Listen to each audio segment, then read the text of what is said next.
حاجی صاحب اپنے بھائی کو کہتے ہیں کہ تم اپنی بیٹی کی شادی کر دو، لوگوں کی باتوں کی پرواہ مت کرو، تمہیں کسی کے بارے میں سوچنے کی ضرورت نہیں ہے، اس عورت کے مرنے سے پہلے اپنی بیٹی کو رخصت کر دو، وہ اپنے گھر کی ہو جانی چاہیے، تم اپنی بیٹی کو عزت سے رخصت کر دو، لوگوں کی باتوں کی پرواہ کرو گے تو تمہاری بیٹی کی عزت اس گھر میں نہیں ہوگی۔ اسی طرح دکھایا جاتا ہے کہ حاجی صاحب کی پہلی منگیتر کے گھر مٹھائی لے کے جایا جاتا ہے، جس میں باربینا اور ان کی بھتیجی ان کی منگیتر کے گھر مٹھائی لے کے جاتے ہیں اور بتاتے ہیں کہ اس کی بڑی بہن کی شادی کی ڈیٹ فکس ہو گئی ہے، اس خوشی میں مٹھائی لے کر آئے ہیں۔ حاجی صاحب کی پہلی منگیتر شمیم کہتی ہے کہ آپ حاجی صاحب کی مٹھائی مجھے کب کھلائیں گے؟ وہ کہتے ہیں یہ تو اب حاجی صاحب کو پتہ ہے نا، آپ ان سے ہی پوچھ لیجیے گا، اور یہ کہہ کر وہ وہاں سے چلے جاتے ہیں اور ان کی بھتیجی باربینا کو بتاتی ہے تمہیں پتہ ہے یہ کون ہے؟ وہ کہتی نہیں، وہ کہتی ہے کہ یہ تایا ابو کی پہلی منگیتر ہیں۔ وہ کہتی اچھا، وہ کہتی جی ہاں، یہ بہت ہی جیلس ہوتی ہے تم سے، اور باربینا بہت حیران ہوتی ہے، اس کے ساتھ چل پڑتی ہے۔ حاجی صاحب باربینا کے لیے ایک ڈریس لینے جاتے ہیں تو وہاں پر انہیں ایک عورت ملتی ہے، وہ کہتی ہے حاجی صاحب آپ ریٹائرمنٹ لے لی ہے میں نے سنا ہے؟ وہ کہتے ہیں جی ہاں، بس تھک گیا تھا اس لیے۔ وہ کہتے ہیں کہ آپ یہاں کیسے، آپ کی بیٹی کی شادی ہو گئی؟ وہ کہتے ہیں ہاں جی، میری بیٹی کی شادی ہو گئی، اب تو میں دوسری بیٹی کی تیاری کر رہی ہوں۔ کہتے ہیں چلے اچھا ٹھیک ہے۔ حاجی صاحب باربینا کا ڈریس لے کر اس کو ٹیلر کے پاس سلوانے کے لیے جاتے ہیں، وہ چاہتے ہیں کہ باربینا کے لیے ایک بہت ہی اچھے ڈریسز تیار ہوں۔ نیکسٹ سین میں دکھایا جاتا ہے کہ باربینا حاجی صاحب کے گھر والوں کے ساتھ بیٹھی ہوتی ہے، جس میں ان کی بھابھی اور بھتیجی بھی ہوتی ہے۔ باربینا کہتی ہے کہ ہمارے علاقے میں تو دلہن کا ایک ہی ڈریس ہوتا ہے، جس کی شادی ہوتی ہے وہی ڈریس پہنا جاتا ہے۔ سب بہت توجہ سے باربینا کی بات سن رہے ہوتے ہیں اور وہ پوچھتے ہیں کہ یہ کیسے ممکن ہے کہ سب دلہنیں ایک ہی ڈریس پہنتی ہیں؟ وہ کہتی ہے وہ کوئی جنگ کا علاقہ ہے، اس لیے وہاں پر جس کی بھی شادی ہوتی ہے وہ وہی ڈریس پہنتی ہے۔ حاجی صاحب کی کہتی ہے کہ اگر کسی کی شادی ایک دن میں ہو اور دو شادیاں ہوں تو کیا کرے؟ وہ کہتی نہیں، ایک دن میں ایک شادی۔ پھر یہ سب ہنسنے لگ جاتے ہیں، اتنے میں حاجی صاحب آ جاتے ہیں اور وہ باربینا کو اس کا ڈریس دیتے ہیں۔ باربینا بہت زیادہ خوش ہو جاتی ہے، سب کہتے ہیں باربینا ہمیں اپنے ڈریسز دکھاؤ۔ حاجی صاحب باربینا کے چہرے کی خوشی دیکھ کے بھی خوش ہو جاتے ہیں اور وہاں سے چلے جاتے ہیں۔ حاجی صاحب اپنے کمرے میں موجود ہوتے ہیں کہ باربینا ان کے پاس آتی ہے اور وہی ڈریس پہن کے آتی ہے، اور وہ ان سے پوچھتی ہے کہ یہ ڈریس تو مجھے بالکل میری ناپ کا ہے، آپ مجھے بتائیں کہ یہ ڈریس آپ کو کیسے پتا کہ میری ناپ کتنی ہے؟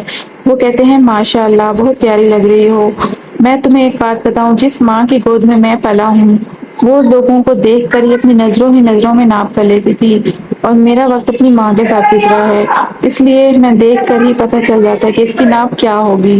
باربینا کہتی ہے آپ بھی اپنا ڈریس تیار کریں، کیا میں آپ کا ڈریس بنا دوں؟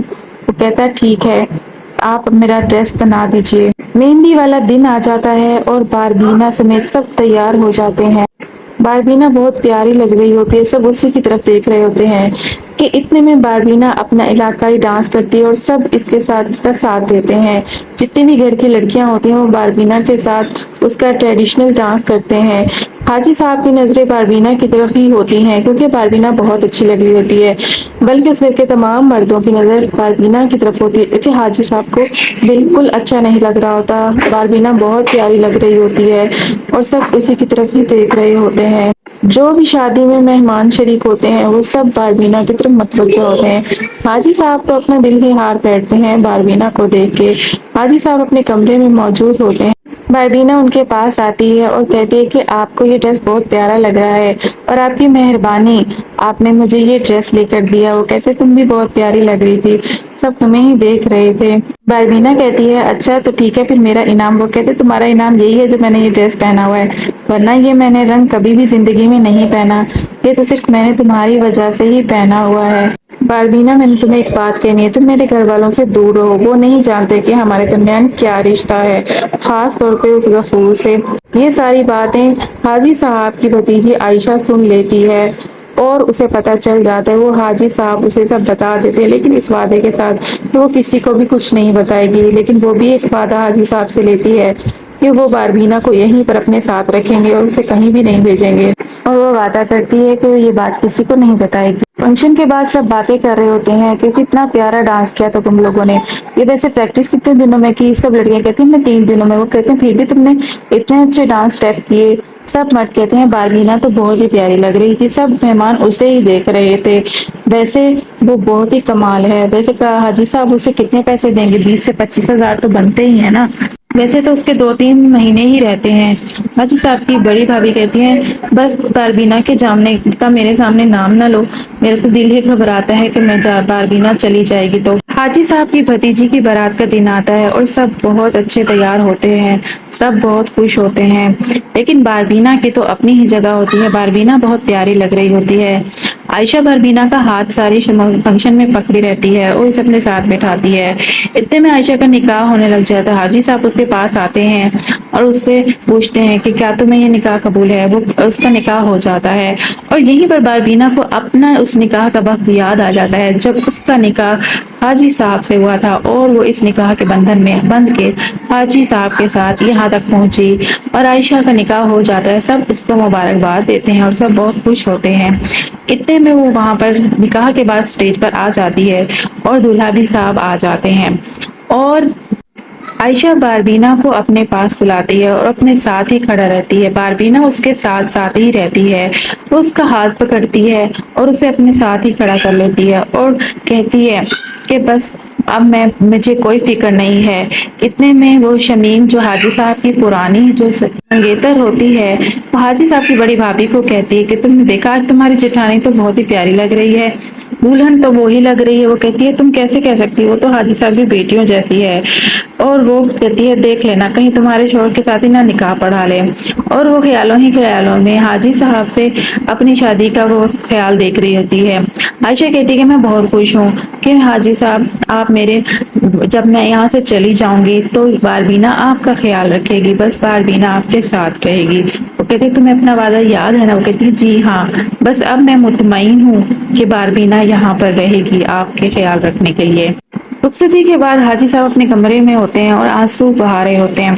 اتنے میں باربینا آتی ہے اور حاجی صاحب کو کہتی ہے آپ چائے پی لو، وہ کہتے ہیں مجھے ضرورت نہیں ہے، میں نے نہیں پی، اور حاجی صاحب کہتے ہیں کہ تم بس جاؤ آرام کرو۔ وہ کہتی ہے نہیں، میں یہاں پر آپ کے خیال رکھنے کے لیے آئی ہوں، مجھے پتا ہے آپ عائشہ کی رخصتی کی وجہ سے بہت غمزدہ ہیں، جب میری شادی ہوئی تھی میری ماں بھی بہت پھوٹ پھوٹ کے روئی تھی۔ اور یہی بات کہتے ہوئے باربینا بہت زیادہ پھوٹ پھوٹ کے رو کے حاجی صاحب کے کندھے پہ سر رکھ لیتی ہے، اور اتنے میں حاجی صاحب کی منگیتر شمیم آ جاتی ہے اور وہ کہتی ہے کہ تم مجھے یہ بتاؤ کہ تم کیا لگتی ہو حاجی صاحب کی۔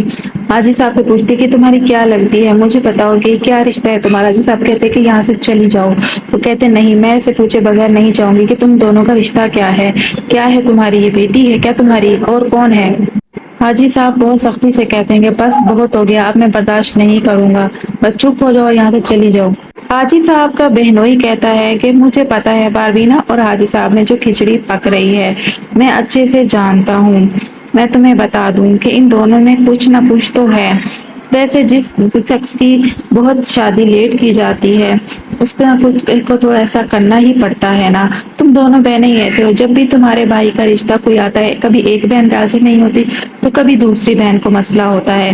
وہ کہتی ہے میرے بھائی نے اگر شادی کرنی ہوتی نا تو کسی کی پرواہ نہ کرتے اور شادی کر لیتے۔ وہ کہتا ہے کہ اگر تم کہو تو باربینا سے میں شادی کر لیتا ہوں، گھر کی بات گھر میں رہے گی، وہ کہیں جائے گی بھی نہیں اور ہمارا بچہ بھی ہو جائے گا اور بچے کو ہم پالیں گے، بس باربینا کو تو ہم نے استعمال کرنا ہے، تم بس مہارانی بن کے رہنا، مالکن بن کے، باربینا جہاں رہتی ہے وہ وہیں رہتی رہے گی، تمہیں بچہ بھی مل جائے گا اور تم خوش بھی ہو جاؤ گی، باربینا کی تمہیں پرواہ کرنے کی ضرورت نہیں ہے، وہ جیسے حاجی صاحب کی خدمت کرتی ہے وہ کیسے ہی کرتی رہے گی۔ حاجی صاحب کی بہن یہ باتیں سن کے بہت زیادہ سکتے میں آ جاتی ہے کہ یہ تو میرا شوہر باربینا پہ ہی نظر رکھ کھڑا ہے، وہ اب یہی سوچ رہی تھی کہ باربینا کو یہاں سے اب بھگانا ہی ہے۔ حاجی صاحب کی منگیتر شمیم اپنے بھتیجے کے آگے رو رہی ہوتی ہے، وہ کہتی ہے کہ میں کیا کروں، وہ پتہ نہیں کون ہے، اس کا کیا رشتہ ہے، مجھے تو لگتا ہے اس نے پھنسا لیا حاجی صاحب کو۔ کہتا ہے میں نے پہلے بھی کوشش کی تھی اس لڑکی کو یہاں سے بھگانے کی، لیکن حاجی صاحب نے مجھے ہی یہاں پر ایسا فون کیا کہ میری نوکری خطرے میں پڑ گئی، اب میں کچھ بھی نہیں کر سکتا، اگر آپ کہیں تو میں گولی مار دوں۔ کہتی بس تم یہی کر سکتے ہو، اور پھر وہ رونے لگ جاتی ہیں۔